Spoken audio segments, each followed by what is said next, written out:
students. So it's extraordinary.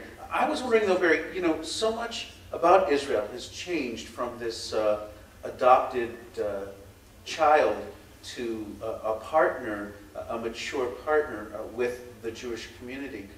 And I'm just wondering how you feel that the change in Israel from the Tova Kemel kind of thing to a more sophisticated partner, how that's changed how American Jews look at Israel, and also institutionally, how you look at Israel and what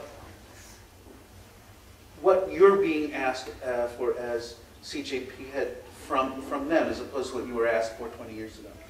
First of all, I mean, you know, we're fortunate in Boston that we have the Wexner Foundation Israel Fellows here. I mean, these are top-level military, civil society, sort of like right under the very top level of leaders in Israel. And they come here for a year at the Kennedy School, and then they go back. So we kind of link them up with our leaders, and we get to know them, and we create people-to-people relationships.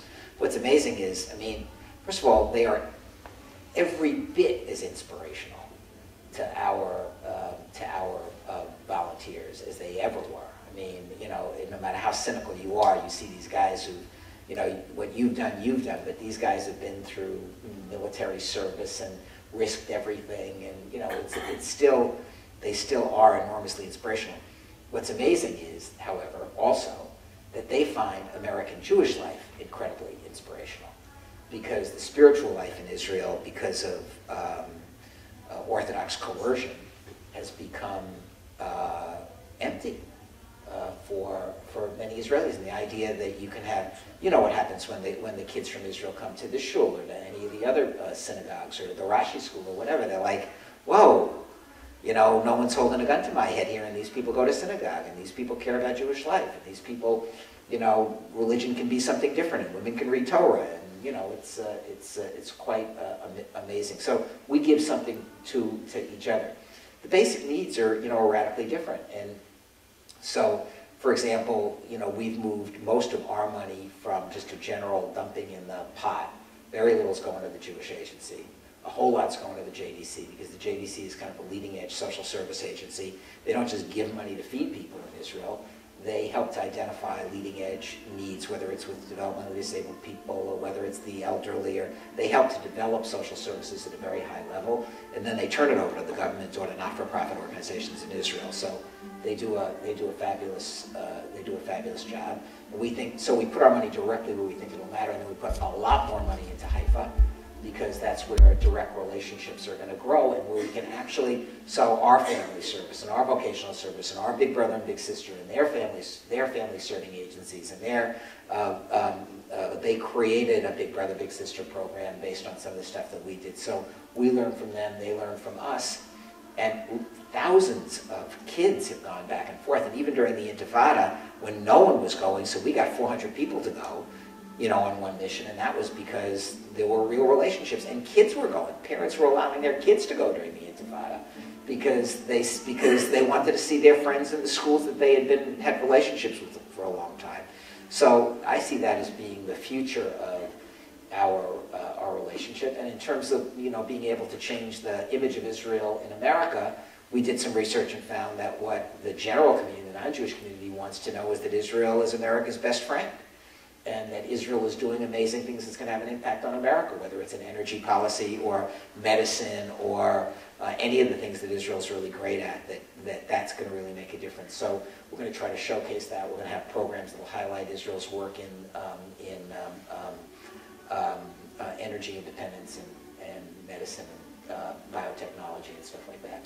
You know, one of the great experiences that we had, our congregational trip to Israel last year, we have a relationship with a school in Haifa, and our kids were having actually teleconferencing with the school in Haifa, and our kids went to visit that school. Is there anyone here that went with the kids? It was one of the most amazing experiences that our kids have ever had, which is to walk into this school in Haifa and to be greeted with a kind of love and appreciation. That's kind of relationship building that you're discussing. I think that makes a huge difference. We're going to be helping in Israel, and they're going to be helping us.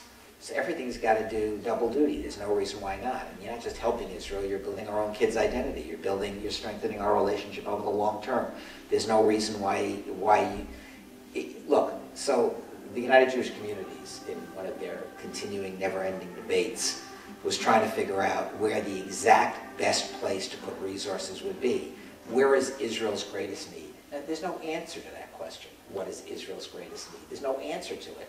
I mean, maybe we should put all our money into helping Israeli biotechnology companies cure cancer. I mean, that would be, if they did that, that would waken up the whole world. That would be great, and they could do it, you know, and we could help. Or maybe it's like, you know, programs for the most hungry people in Israel, or maybe it could be anything. But if you look for the place where you have the intersection of American capacity to have value added beyond just money, where we can give intellectual support, where they can help us, and where at the same time we can build relationships between our kids and their kids, it makes a big difference. And that's been kind of the guiding light of how we want to do not just give philanthropy, but get philanthropy. Not just provide relationships, but seek relationships at the same time. Do you have any, does whoever the next government in Israel, does that have any particular effect on how you see our relationship to the state of Israel? Oh yeah, well, see.